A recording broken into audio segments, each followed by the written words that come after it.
Kita masuk acara sesi selanjutnya, yaitu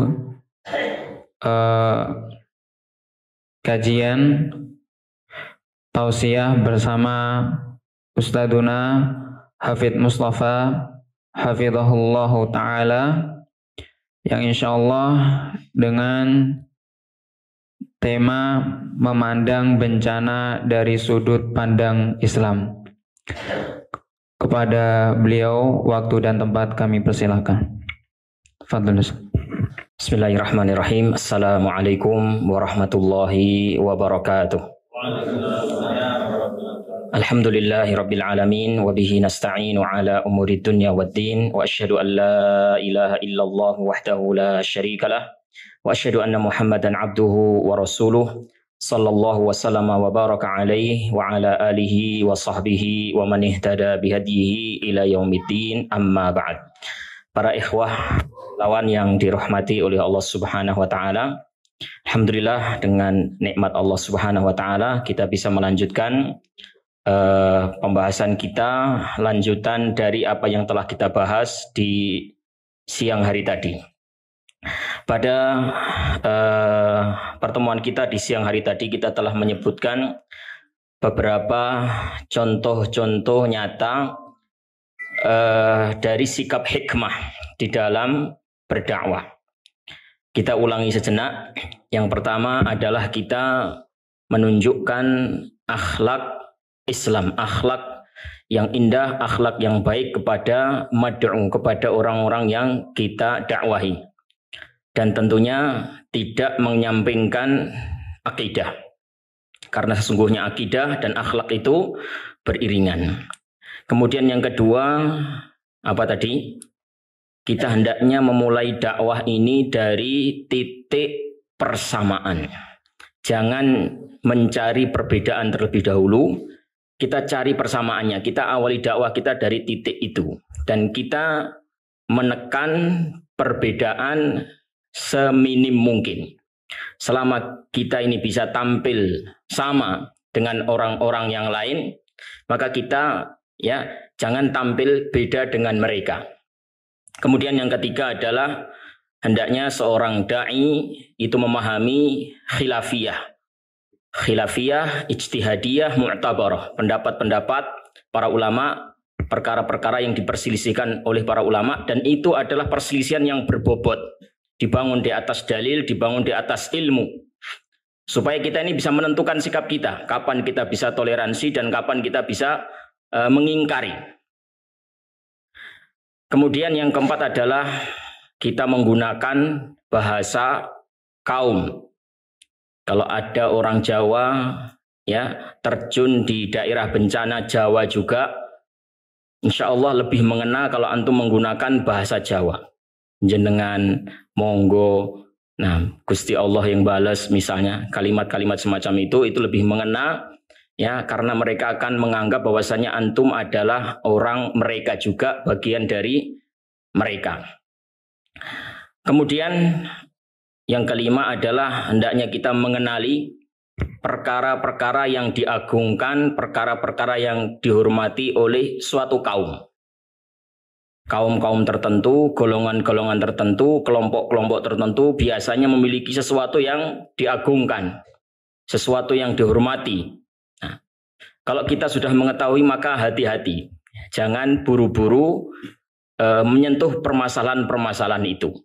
Bukan berarti kita menghindari membahas permasalahan itu, tidak. Kita tunda untuk sementara waktu sampai waktu yang tepat dan dengan cara yang tepat juga.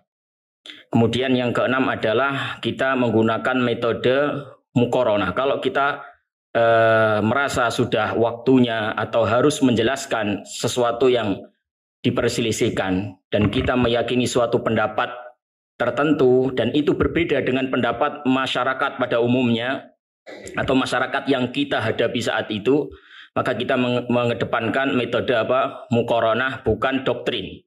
Muqaranah itu adalah kita sekedar ardul aqwal, menyebutkan ucapan saja. Pendapat ulama ini begini, dalilnya ini. Pendapat ulama dari madhab ini begini, dalilnya ini. Wallahu alam, saya sendiri secara pribadi cenderung kepada pendapat yang kedua misalnya. Dengan alasan ini, dengan tetap menghormati para ulama yang lainnya. Wallahu alam bisawab. Ya. Jadi tersampaikan insya Allah apa yang menjadi inti permasalahan, ya, tanpa kita terlalu dalam menusuk perasaan mereka. Jadi meminimalisir sesuatu yang kira-kira akan memunculkan kontroversi. Kalau kita sudah berusaha menempuh cara seperti itu, ternyata masih mungkin tidak dianggap baik oleh mad'u kita, ya mau apa lagi, kita sudah berusaha selembut mungkin. Ya kalau masih dirasa kasar, yaitu di luar batas kemampuan kita. Kemudian yang terakhir tadi adalah kita jika ingin menyampaikan suatu pembahasan, misalnya ada tausiah singkat kepada orang-orang yang tertimpa musibah, hendaknya kita memilih tema yang tepat, tema yang sesuai dengan kondisi mereka. Dan wallahu alam, saya memandang bahwasanya ada dua tema yang sangat penting untuk disampaikan kepada orang-orang yang tertimpa musibah. Yang pertama adalah kita kuatkan kesabaran mereka. Kita ajarkan kepada mereka, kita sampaikan kepada mereka perkara-perkara yang bisa meningkatkan kesabaran. Dan yang kedua adalah kita memahamkan kepada mereka tentang bagaimana seharusnya seorang muslim memandang bencana. Baik. Hal-hal yang bisa meningkatkan kesabaran kita sebutkan saja secara ringkas. Yang pertama, para ikhwas sekalian yang dirahmati oleh Allah Subhanahu wa taala, kita sampaikan kepada umat, kepada masyarakat yang tertimpa musibah bahwasanya yang namanya musibah itu adalah sebuah kepastian. Kalau mereka tahu bahwasanya musibah itu adalah sesuatu yang pasti terjadi dalam kehidupan dunia ini, mereka tidak akan kaget dan mereka tidak akan terlalu dalam berduka. Firman Allah Subhanahu wa taala, "Walanabluwannakum bisyai'im minal khaufi wal ju'i minal amwali wa naqsim minal amwali wal anfusi was thamarat." Sungguh pasti akan kami uji kalian semuanya dengan rasa takut, dengan rasa lapar, dengan kurangnya jiwa, meninggalnya orang-orang yang dicintai, kurangnya harta, kurangnya buah-buahan, hasil bumi. Wabasyiris sabirin, dan berikanlah kabar kepada orang-orang yang bersabar. Jadi musibah itu adalah sesuatu yang pasti terjadi. Kalau orang memahami ini, insya Allah derita dia, duka dia, kesedihan dia akan berkurang. Dia tidak terlalu kaget. Oh, memang kehidupan dunia itu seperti itu. Yang kedua, para ikhwas sekalian yang dirahmati oleh Allah Subhanahu wa taala, kita juga mengingatkan masyarakat kepada manusia yang paling terbaik yang pernah menginjakkan kakinya di muka bumi ini, yaitu Nabi kita Muhammad sallallahu alaihi wasallam. Beliau yang paling dekat dengan Allah, yang paling dicintai oleh Allah Subhanahu wa taala saja juga masih ditimpa musibah. Beliau memiliki 7 putra-putri. Al-Qasim, Ibrahim, Abdullah, Ruqayyah, Ummu Kulthum, Zainab, Fatimah. 7 putra-putri Rasulullah sallallahu alaihi wasallam. Dari 7 putra-putri beliau sallallahu alaihi wasallam ini, yang mendampingi beliau tatkala beliau wafat hanya 1, Fatimah. Jadi status beliau ketika beliau wafat itu hanya punya 1 anak saja, Fatimah. Yang lain mendahului beliau. Bayangkan, seorang bapak punya 7 putra putri, 6 darinya sudah meninggal mendahuluinya. Luar biasa, ini adalah suatu musibah kesedihan yang sangat mendalam. Nah, itulah manusia terbaik. Nah, jadi kalau ada orang yang mengeluh, kenapa saya ditimpa musibah? Saya sudah berusaha menjadi orang baik. saya sudah sholat berjamaah dengan rajin, saya sudah menuntut ilmu, saya sudah baik sama tetangga, saya sudah baik sama keluarga, saya sudah baik sama kerabat. Kenapa saya masih ditimpa musibah juga? Jawabannya adalah karena orang yang lebih baik, jauh lebih baik dari Anda pun masih ditimpa musibah. Yang ketiga, para ikhwas sekalian yang dirahmati oleh Allah Subhanahu wa taala, kita tanamkan firman Allah Subhanahu wa taala, kalimat istirja yang diajarkan oleh Allah Subhanahu wa taala, inna lillahi wa inna ilaihi rajiun. Sesungguhnya kita ini milik Allah dan semuanya juga akan pasti kembali kepada Allah Subhanahu wa taala. Tidak ada di antara kita yang memiliki sesuatu dengan kepemilikan yang utuh 100%, kepemilikan yang hakiki, enggak ada. Harta kita bukanlah milik kita seutuhnya. Kita bisa mencari harta karena Allah memberikan akal, memberikan fisik yang sehat kepada kita sehingga kita bisa bekerja mencari harta. Allah yang memberikan kekuatan itu. Harta yang kita dapat itu juga dari kekayaan alamnya Allah Subhanahu wa taala. Kemudian kita punya pasangan hidup, punya istri-istri. Nah, istri-istri kita itu juga bukan milik kita seutuhnya. Wong kita tidak ikut membesarkan, tidak ikut mendidiknya. Kita bertemu dengan istri kita sudah besar, sudah siap pakai, sudah siap untuk melayani kita. Kita tidak ikut apa-apa. Nah, kita tidak ikut menciptakan sehelai rambutnya pun. Kita tidak ikut menciptakan sepotong kukunya pun. Kemudian juga anak kita. Memang kita mengatakan itu adalah anakku. Anakku. Tapi kalau kita renungkan, kita tidak memiliki kekuasaan yang penuh, kepemilikan yang penuh terhadap anak kita sendiri. Kita pengen anak kita itu manut-manut, nurut-nurut, dituturi, gampang. Tapi ternyata apa? Bandel. Wangil dituturi. Nah, berarti kita tidak memiliki hatinya. Kadang kita pengen punya anak laki-laki, lahir perempuan. Kadang kita pengen punya anak perempuan, lahir laki-laki. Kadang kita pengen segera punya anak, tak kunjung tiba anak tersebut. Sebaliknya, kadang kita pengen menunda untuk tidak punya anak dulu, tapi malah hamil lagi, dan hamil lagi. Nah, kadang kita pengen anak yang putih, ganteng, rambutnya hitam, lurus, tapi yang lahir mungkin tidak seperti yang kita harapkan. Ini menunjukkan bahwasanya kita tidak memiliki urusan anak kita, terbatas. Ini menunjukkan bahwasanya anak kita adalah milik Allah Subhanahu wa taala. Istri kita adalah milik Allah, harta kita adalah milik Allah Subhanahu wa taala. Kalau itu semuanya kembali kepada Allah Subhanahu wa taala, kita bisa memaklumi, memang bukan punya saya. Punya Allah Subhanahu wa taala. Kalau kembali kepada Allah ya sudah sewajarnya. Kemudian yang berikutnya para ikhwas sekalian, kita banyak-banyak melihat nikmat-nikmat Allah Subhanahu wa taala yang ada pada kita daripada yang tidak ada. Kalau kita melihat nikmat Allah yang ada pada kita itu lebih banyak daripada yang tidak ada. Ada salah seorang santri kami, usianya kurang lebih 13 tahun. Usia 13 tahun duduk di bangku SMP. Ya. Telah diuji dengan ujian yang lumayan berat. Dia tidak punya kaki. Kakinya hanya satu saja karena diamputasi. Dalam kondisi seperti itu, dia berkata, seandainya Allah Subhanahu wa taala mengambil kaki saya yang satunya lagi, saya tetap harus bersyukur kepada Allah. Kenapa? Karena nikmat Allah yang ada itu lebih banyak daripada yang diambil. Seandainya diambil 2 kaki saya masih punya 2 tangan, 2 mata, 2 telinga, jantung, hati, otak, masih banyak yang ada daripada yang tidak ada. Jadi melihat isi yang ada daripada yang kosong, daripada yang tidak ada.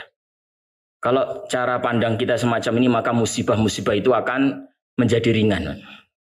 Seandainya kita harus ngamar, opnam di rumah sakit, katakan saja untuk 2 pekan.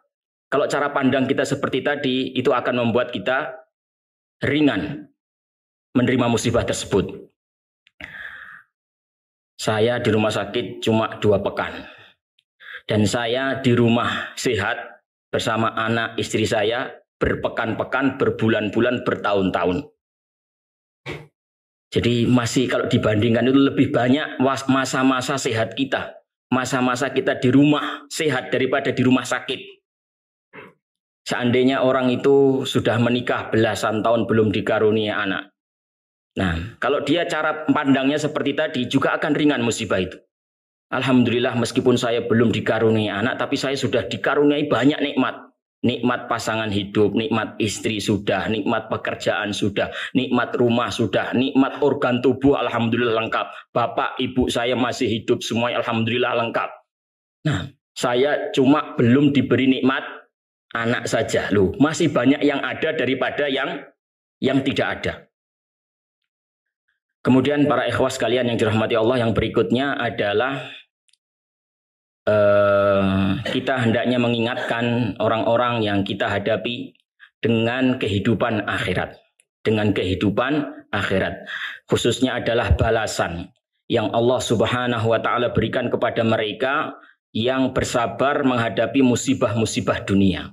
Di dalam sebuah hadis yang sahih diriwayatkan oleh Imam Abu Dawud, disebutkan bahwasanya Rasulullah Shallallahu Alaihi Wasallam bersabda, "Yatamanna ahlus sa'adati hina yu'ta ahlul bala'i minas sawabi an yuqarrat juluduhum bil maqarid." Nanti pada hari kiamat, orang-orang yang ahlus sa'adah ketika melihat ahlul bala mendapatkan kedudukan pahala yang besar pada kehidupan akhirat, mereka itu pengen dibalikkan ke dunia menjadi ahlul bala dan kulit mereka digunting-gunting. Jadi maksud dari sini di dalam kehidupan ini ada ahlus sa'adah. Ahlus sa'adah itu orang yang kulino penak, langganan urip penak. Ada lagi ahlul bala, orang yang langganan dapat musibah, kulino dapat musibah. Hidupnya itu sering dapat musibah. Ada orang yang sering dapat musibah, ada orang yang sering enak hidupnya. Ketika mereka itu sama-sama menjalankan kewajiban mereka, yang ahlus sa'adah, yang uripi kulino penak, ya, dia bersyukur, yang uripi kulino gak penak bersabar dan sama-sama masuk surga. Nah, orang-orang yang hidupnya terbiasa tidak enak itu mendapatkan balasan dari Allah Subhanahu wa ta'ala, tambahan balasan pahala dari Allah Subhanahu wa ta'ala yang membuat iri orang-orang yang terkena, orang-orang yang dulu di dunia itu hidupnya enak. Saking irinya apa? Sampai pengen mereka itu dibalikkan ke dunia. Wah, kalau tahu pahalanya seperti ini, aku balik ke dunia mau saya. Nah, digunting-gunting kulitku nggak apa-apa. Ya, pahalanya ternyata seperti ini. Nah, kalau seandainya tahu seperti ini pahalanya, nggak apa-apa, saya balik ke dunia lagi. Subhanallah. Jadi Allah Subhanahu wa ta'ala memberikan balasan yang begitu besar kepada orang-orang yang bisa bersabar di dalam menerima musibah-musibah dari Allah Subhanahu wa ta'ala. Baik para ikhwah yang dirahmati oleh Allah Subhanahu wa ta'ala, adapun tema yang kedua yang perlu untuk kita sampaikan kepada mereka yang tertimpa musibah adalah bagaimana kita memandang musibah, bencana alam, ya, dari sudut pandang Islam. Karena banyak orang yang memandang bencana alam itu ya tidak benar atau tidak memiliki sikap sama sekali. Mereka taunya adalah bencana alam itu ya faktor alam. Ya. Terjadi tsunami karena faktor alam demikian dan demikian. Terjadi gempa bumi karena faktor alam yang begini dan begitu. Terjadi erupsi gunung karena begini dan begitu. Sebatas itu saja. Maka ada ajaran-ajaran Islam, cara pandang Islam yang diajarkan kepada kita yang hendaknya perlu untuk kita sampaikan kepada mereka karena ini akan bisa menentukan yakni sikap seseorang. Ini orang bersikap itu sesuai dengan cara pandangnya. Baik, yang pertama yang perlu untuk dimengerti dan dipahami oleh orang-orang yang ditimpa musibah, khususnya musibah bencana alam, para ikhwas sekalian yang dimuliakan Allah Subhanahu wa taala, bahwasanya alam itu tidak bergerak dengan sendirinya, tidak berbuat dengan sendirinya. Alam itu ada yang menciptakan, ada yang memerintahkan. Dia berbuat, dia bergerak, ya, itu atas dasar perintah, atas dasar titah dari penciptanya Allah Subhanahu wa taala. Tidaklah terjadi erupsi, tidaklah terjadi gunung tidak terjadi bencana gempa bumi atau tsunami kecuali Allah perintahkan kepada alam untuk terjadi seperti itu. Sebagaimana yang diisyaratkan oleh Allah Subhanahu wa taala berkenaan dengan kegoncangan yang terjadi di hari kiamat. Idza zulzilatil ardu zilzalaha wa akhrajatil ardu athqalaha wa qala al insanu ma laha yauma idzin tuhadditsu akhbaraha bi anna rabbaka auhalaha.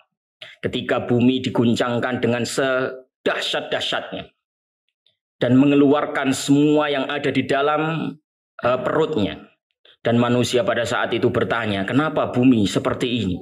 Pada hari itu bumi mengabarkan kabar-kabarnya. Kenapa seperti itu?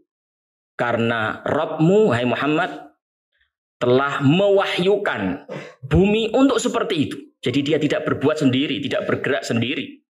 Nah, kemudian juga di dalam kisah Nabi Nuh alaihissalam, tatkala banjir yang terjadi di zaman Nabi Nuh alaihissalam surut.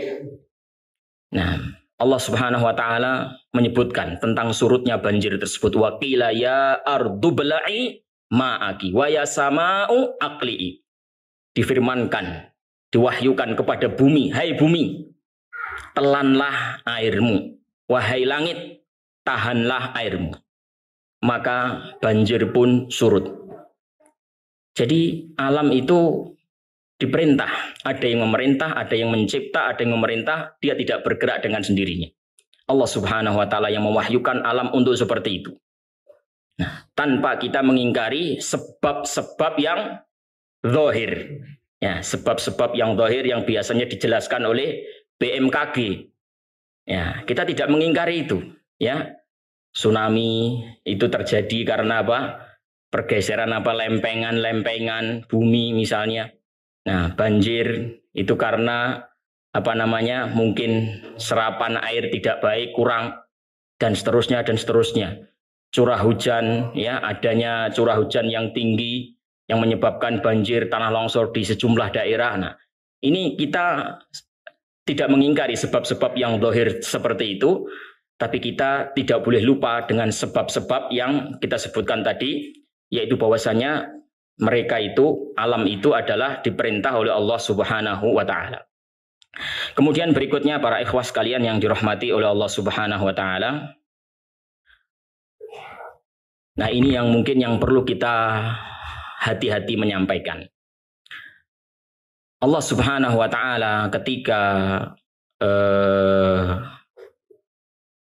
mentakdirkan, memerintahkan alam untuk terjadi bencana, entah itu gempa bumi, entah itu tsunami, entah itu tanah longsor. Nah, apa sebabnya? Kalau kita membaca firman-firman Allah dan juga sabda-sabda Rasulullah SAW dan juga perkataan salaf, banyak sekali keterangan-keterangan yang menunjukkan bahwasannya bencana itu memiliki kaitan erat dengan dosa-dosa manusia. Nah, ini antum perlu menyampaikan ini, tapi perlu hati-hati. Nah, karena kalau tidak hati-hati, ini bisa membuat orang itu tersinggung. Wah, datang-datang langsung ya menuduh kita berbuat dosa, banyak dosanya. Mereka harusnya dihibur, ya, tapi kita menyebutkan bencana itu karena dosa-dosa manusia. Nah, ini sesuatu yang hak, tapi perlu hati-hati dalam penyampaiannya dan perlu kita pahami secara utuh supaya kita sendiri tidak salah paham dan orang-orang yang kita dakwahi juga tidak salah paham. Ya, jadi hubungan antara bencana dan dosa itu jelas. Dalam Al-Quran banyak sekali diantaranya adalah firman Allah, "Zaharal fasadu fil barri wal bahri bima kasabat aydin nasi liyudhiqahum ba'dalladzi 'amilu la'allahum yarji'un."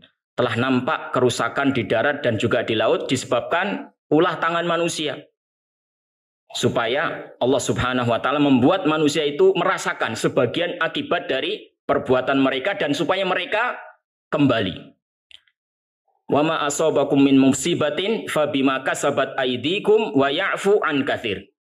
Ya, musibah yang menimpa kalian ya itu adalah disebabkan dari ulah tangan kalian dan Allah itu sudah banyak memaafkan.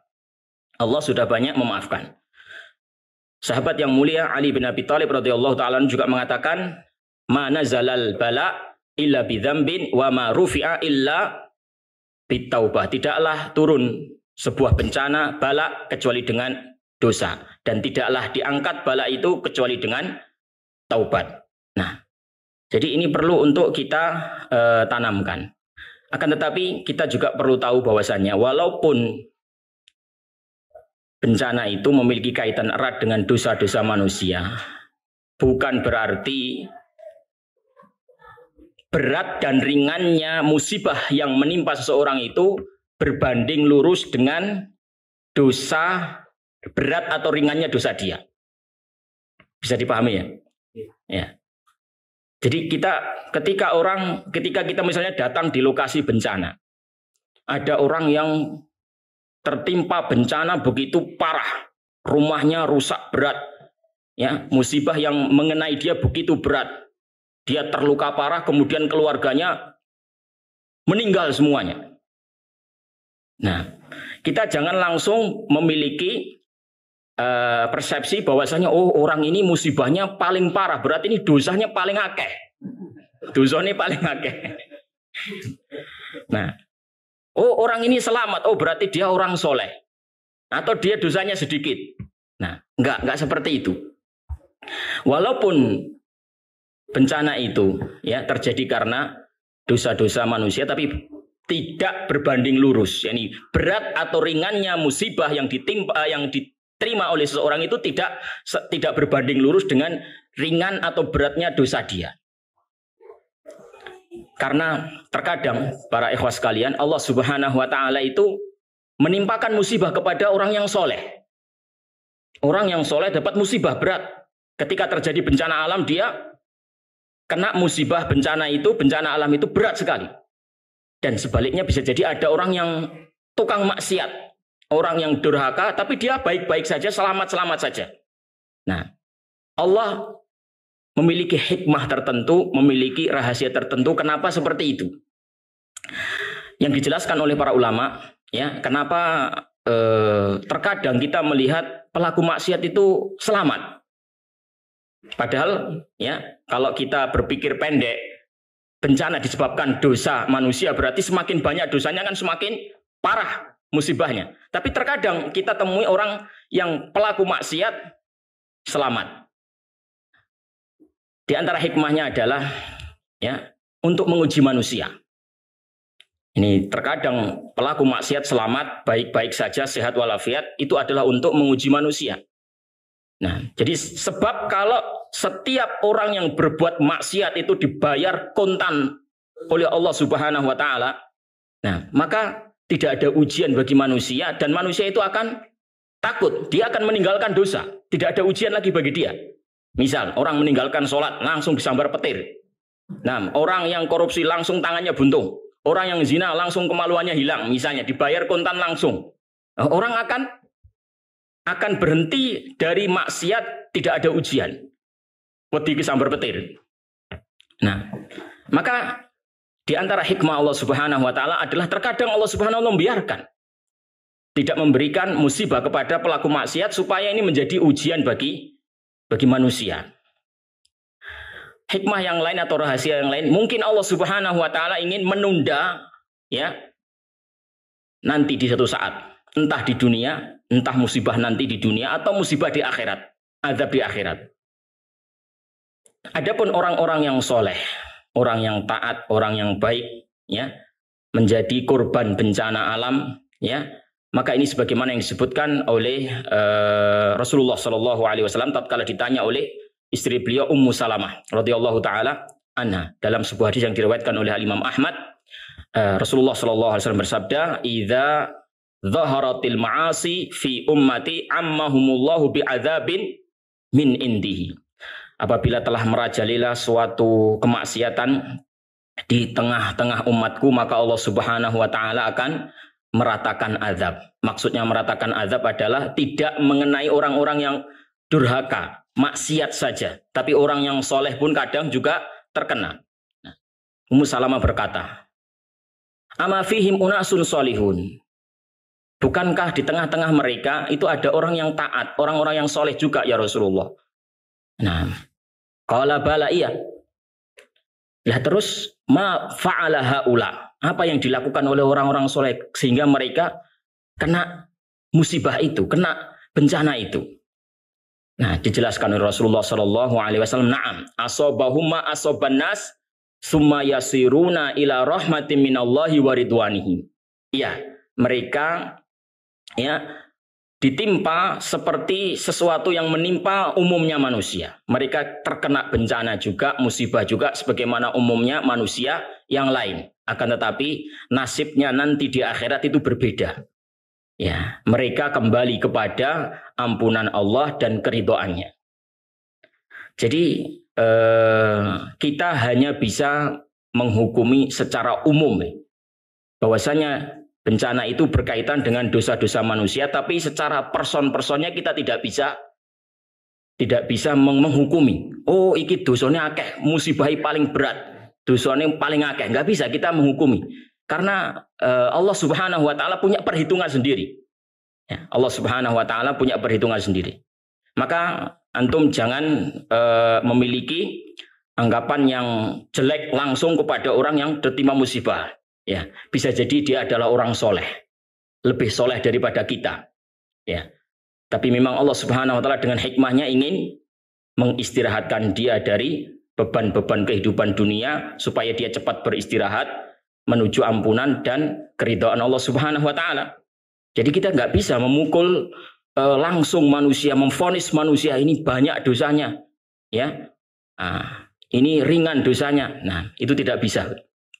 Nah, jadi ini yang perlu untuk kita pahami ya supaya kita tidak salah paham, dan ketika kita menyampaikan juga kita juga jangan salah menyampaikan. Sebagian orang itu sudah terlanjur menyampaikan bahwasannya bencana itu berkaitan dengan dosa. Kemudian ditanya oleh yakni masyarakat, loh, kalau memang dosa itu berkaitan dengan bencana, kenapa tetangga saya itu sering berbuat dosa kok baik-baik saja? Nah, tetangga saya yang satu lagi itu taat, rajin ke masjid, tapi rumahnya hancur, keluarganya hilang semuanya. Nah, jadi kita bisa jelaskan dengan seperti itu tadi. Wallahu a'lam bishawab. Kemudian para ikhwah yang dirahmati oleh Allah Subhanahu wa taala, ya. Nah, itu yang perlu antum sampaikan. Ketika antum menyampaikan itu, ya perlu antum tekankan sisi ini juga. Nah, ya mudah-mudahan Bapak ini ya termasuk orang-orang yang baik. Allah memberikan musibah ini untuk kebaikan. Beda kan dengan pandangan ya sejak awal memandang dia adalah sebagai pelaku dosa, orang yang dosanya banyak, kan beda. Kita berhusnudzon kepada dia mungkin orang soleh, orang taat. Nah, ini kalau kita memiliki pandangan seperti ini akan beda cara penyampaian kita. Ya. Baik, para ikhwas sekalian yang dirahmati oleh Allah Subhanahu wa taala, berikutnya adalah bencana-bencana yang terjadi, wabil khusus tsunami dan gempa bumi. Ini mengingatkan kepada kita semuanya bahwasanya kiamat itu semakin dekat. Sehingga ini juga peringatan kepada kita semuanya untuk segera banyak-banyak beramal, banyak-banyak mendekatkan diri kepada Allah Subhanahu wa taala. Ya. Jadi di dalam sebuah hadis yang diriwayatkan oleh Imam Al-Bukhari, Rasulullah Shallallahu Alaihi Wasallam bersabda, "La taqumus sa'ah hatta yuqbadal ilmu wa yaksural fitanu hatta yuqbadal ilmu wa yaksural fitanu wa taksural zalazilu Wa yataqarabaz zamanu wa yakthurul harju. Tidak akan datang hari kiamat sebelum yukbatul ilmu, dicabutnya ilmu. Wa tatharul fitanu, banyak bermunculan fitnah-fitnah, ujian-ujian keimanan, huru-hara, carut-marut. Waktu zaman terasa begitu cepat. Kemudian banyak bermunculan, banyak terjadi gempa. Baik itu gempa darat maupun gempa laut atau tsunami. Wa yakthurul harju, dan banyak terjadi al-harj wa huwal qatlul qatl, yaitu pembunuhan. Nah, itu diantara tanda kecil hari kiamat. Menjelang hari kiamat akan banyak terjadi pembunuhan, akan banyak terjadi fitnah, akan banyak terjadi gempa. Jadi ini adalah sinyal, ini adalah peringatan dari Allah Subhanahu wa taala kepada umat akhir zaman ini, bahwasanya zaman kita ini sudah benar-benar tua. Ya, sudah benar-benar mendekati hari kiamat, sudah banyak terjadi gempa, ya, khususnya di Indonesia ini susul menyusul. Ya. Nah, ini juga perlu kita sampaikan kepada masyarakat yang kita hadapi. Kemudian yang berikutnya, yang barangkali yang terakhir ini, ya, terjadinya bencana, terjadinya gempa bumi, tsunami, dan musibah-musibah yang lainnya. Ini juga peringatan dari Allah Subhanahu wa taala agar kita ini kembali menegakkan salah satu syariat Islam yang banyak ditinggalkan oleh kaum muslimin. Yaitu apa? Syariat amar ma'ruf nahi munkar. Memerintahkan kepada yang ma'ruf dan mencegah dari perkara-perkara yang munkar. Loh, apa hubungannya? Hubungannya jelas dan sangat erat sekali. Kalau tadi disebutkan bahwasanya bencana itu memiliki kaitan erat dengan dosa. Ya, idza dhaharati al-ma'asi fi ummati ammahumullahu bi'adzabin min indihi. Apabila telah merajalela kemaksiatan di tengah-tengah umatku, Allah akan meratakan azab kepada mereka. Nah, merajalelanya maksiat itu apa sebabnya? Sebab yang sangat menonjol, yang sangat kuat itu adalah diamnya orang-orang yang bisa berbicara, punya ilmu, melihat kemaksiatan, melihat kemunkaran, ya, diam, tidak banyak berbicara, meninggalkan amar ma'ruf nahi munkar. Amar ma'ruf nahi munkar mati, tidak ditegakkan lagi, sehingga yang maksiat didiamkan saja. Nah, kalau sudah didiamkan, amar ma'ruf nahi munkar mati, tidak dijalankan, akhirnya orang itu akan, ya, akan enak-enakan di dalam berbuat kemaksiatan kemunkaran. Nggak ada yang menegur, nggak ada yang mengingatkan, terus, ya, nyaman. Kalau sudah nyaman, nggak ada yang mengingatkan, semakin bertambah dan merajalela. Kalau sudah merajalela, ammahumullahu bi'adzabin min indihi. Allah akan meratakan azab itu. Wattaqu fitnatan la tusibannal ladzina zalamu minkum khassah. Takutlah terhadap sebuah fitnah, takutlah terhadap sebuah azab yang tidak hanya menimpa orang-orang zalim saja dari kalangan kalian. Jadi para ikhwas sekalian yang dirahmati oleh Allah Subhanahu wa taala, hukum dunia yang diterapkan oleh Allah Subhanahu wa taala itu berbeda dengan hukum akhirat. Ini kalau hukum dunia, azab, musibah, bencana yang terjadi di dunia ini bisa jadi rata. Yang durhaka, yang dosa, dan yang takwa, yang soleh bisa jadi kena semuanya. Meskipun nanti di akhirat tentunya hisabnya beda. Sebagaimana sabda Rasulullah SAW, yaghzu jaisyunil ka'bata.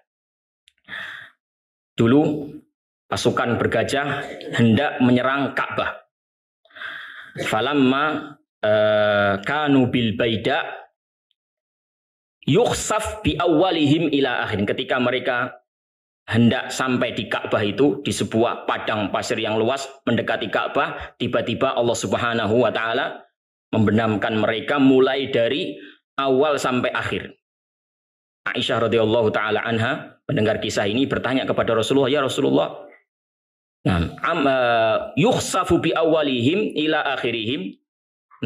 Wa fihim man laisa minhum." Apakah mereka akan ditenggelamkan, dibenamkan ke bumi semuanya, dilempari oleh kerikil dari burung-burung yang dikirim tersebut. Padahal di antara mereka itu ada yang bukan termasuk bagian mereka. Di antara mereka ada aswak, ada yakni orang-orang yang meramaikan, yakni orang-orang yang berjualan. Ya. Jadi itu kan pasukan besar, pasukan bergajah. Nah, rombongan besar ingin menyerang Ka'bah, ramai, Pak. Ya ada yang jualan. Ya, kalau zaman sekarang yang mungkin jodolan kacang, Fanta, Sprite, Coca-Cola, meramaikan apa? Meramaikan momen ini, momen keramaian ini sambil berdagang. Nah, mereka kena semuanya. Ini yang ditanyakan oleh Aisyah. Ya, mereka itu nggak ada niat apa-apa. Mereka cuma ikut meramaikan saja. Ya, nggak ada niat untuk menyerang Ka'bah. Ya, cuma memanfaatkan keramaian saja. Kenapa mereka terkena dampak juga ya Rasulullah? Jawab Rasulullah Sallallahu Alaihi Wasallam, yukhsafu bi awalihim ila akhirihim, wa yub'atsuna yaumal qiyamati ala niyatihim. Iya, mereka memang dibenamkan dari awal sampai akhir, dari pasukan yang barisan pertama sampai akhir. Akan tetapi nanti pada hari kiamat mereka akan dibangkitkan sesuai dengan niatan mereka. Hitungannya beda di dunia dan di akhirat. Di akhirat Allah memiliki hisab tersendiri, tapi di dunia bisa jadi rata. Nah, jadi kita ini ibaratnya seperti berada di sebuah kapal. Berada di sebuah kapal. Kalau kita taat terhadap peraturan kapal, itu saja tidak cukup. Kalau di kapal itu ada orang yang tidak taat. Ya, kita ini sudah taat, sudah soleh, manut aturan kapal. Tidak boleh memasukkan barang-barang ya melebihi kapasitas kapal. Kita sudah taat, itu tidak cukup. Ya, kalau ternyata di situ ada orang-orang yang nakal, nggak mau ikut peraturan kapal, terus kita diam saja, itu nggak cukup. Nah, wis pokoknya aku gak. Nah, kono arep melanggar peraturan ya terserah sakarepmu, pokoknya aku ora. Nah, seandainya kapal itu terjadi musibah tenggelam, siapa yang akan celaka? Orang-orang yang nakal saja atau semuanya? Semuanya. Nah, ya kurang lebih seperti itu gambaran kehidupan di dunia ini. Ya, maka itulah pentingnya amar ma'ruf nahi munkar. Lu'inal ladzina kafaru min bani Israil ala lisani Dawud wa Isa bin Maryam. Dzalika bima asaw wa kanu ya'tadun. Telah dilaknat orang-orang kafir dari kalangan Bani Israel dengan perantara lisan Nabi Daud dan juga Isa putra Maryam. Yang demikian itu karena mereka bermaksiat dan mereka melampaui batas. Kanu la yatanahawna an munkarin fa'alu. Mereka tidak mencegah kemunkaran yang dilakukan oleh sesama mereka. Labi sama kanu yaf'alun. Sungguh betapa jelek apa yang mereka lakukan. Jadi mari Bapak dan Ibu yang dirahmati oleh Allah Subhanahu wa taala, kita berta'awun, bekerja sama, saling tolong menolong dalam amar ma'ruf nahi munkar. Amar ma'ruf nahi munkar ini berat. Ya, maka perlu kerjasama, perlu tolong menolong. Ada orang yang memiliki ilmu, ya, dia bisa amar ma'ruf nahi munkar dengan ilmunya, dia beramar ma'ruf nahi munkar dengan ilmunya. Ada orang yang tidak bisa berbicara, tidak punya ilmu, dia punya harta, dia punya jabatan, dia punya pengaruh, ya, dia menolong saudara-saudaranya untuk beramar ma'ruf nahi munkar, membantu dengan hartanya, dengan pangkatnya, dengan jabatannya, dengan pengaruh yang dia miliki. Nah, kalau dia tidak punya ilmu, tidak punya keberanian berbicara, tidak punya pangkat, tidak punya jabatannya, minimal itu tidak apa? Tidak menggembosi, ya. Tidak gembosi, ya, tidak marah. Kadang sebagian orang itu diingatkan, ya, itu malah balik membalas, ya. Dia salah diingatkan, ya, membalas orang yang mengingatkan. Orang yang mengingatkan itu adalah orang yang ekstrim, orang yang apa namanya keras, ya, teroris dan seterusnya dan seterusnya. Nah, radikal dan seterusnya. Nah, harusnya apa? Harusnya kita itu berterima kasih, ya. Ya, terima kasih sudah diingatkan. Ini demi kepentingan bersama, kesejahteraan bersama, keselamatan bersama. Kita ini naik satu kapal. Nah, kalau ada kesalahan satu, tenggelam semuanya. Saling mengingatkan. Maka kalau kita diingatkan, alhamdulillah ini bermanfaat bagi kita semuanya. Ya. Baik para ikhwas sekalian yang dirahmati oleh Allah Subhanahu wa taala, saya kira cukup sampai sini yang bisa kita bahas di sesi yang kedua ini. Ya, mudah-mudahan menjadi ilmu yang bermanfaat bagi kita semuanya dan bisa menjadi bekal yang baik untuk kita nantinya terjun yakni di masyarakat. Baik, saya akhiri wassallallahu wasallam ala nabiyina Muhammad wa ala alihi wa sahbihi ajma'in wa akhiru da'wana alhamdulillahirabbil alamin. Wassalamualaikum warahmatullahi wabarakatuh. Baik, alhamdulillah telah kita dengarkan tausiah dari Ustadzuna Hafidz Mustafa hafizahullah taala. Kami sampaikan jazakumullahu khairan kepada beliau atas segala ilmu yang diberikan kepada kita semua, yang intinya adalah kami mengambil satu poin firman Allah Subhanahu wa taala, alladzi khalaqal mauta wal hayata liyabluwakum ayyukum ahsanu amala wa huwal azizul ghafur. Dialah Allah yang menciptakan mati dan hidup untuk menguji kamu siapa di antara kamu yang lebih baik amalannya, dan Dia Maha Perkasa lagi Maha Pengampun. Maka di antara umat manusia banyak yang sudah meninggal dunia, dan di antara kita yang masih diberikan hidup oleh Allah Subhanahu wa taala di dunia untuk mengingatkan pada diri kita dari setiap bencana yang ada, agar mengingat tujuan Allah Subhanahu wa taala menciptakan kita, wa ma khalaqtul jinna wal insa illa liya'budun, dan tidaklah aku ciptakan jin dan manusia kecuali untuk beribadah kepadaku, kepada Allah Subhanahu wa taala. Kita sebagai relawan tidak hanya menuntut ilmu agama dan memahami isi ilmu agama tersebut, namun kita bagaimana juga memahamkan kepada seluruh umat manusia agar kita kelak bersama-sama masuk surga. Amin ya rabbal alamin. Kita cukupkan di sini. Subhanakallahumma bihamdika asyhadu an la ilaha illa anta astaghfiruka wa atubu ilaik. Assalamualaikum warahmatullahi wabarakatuh.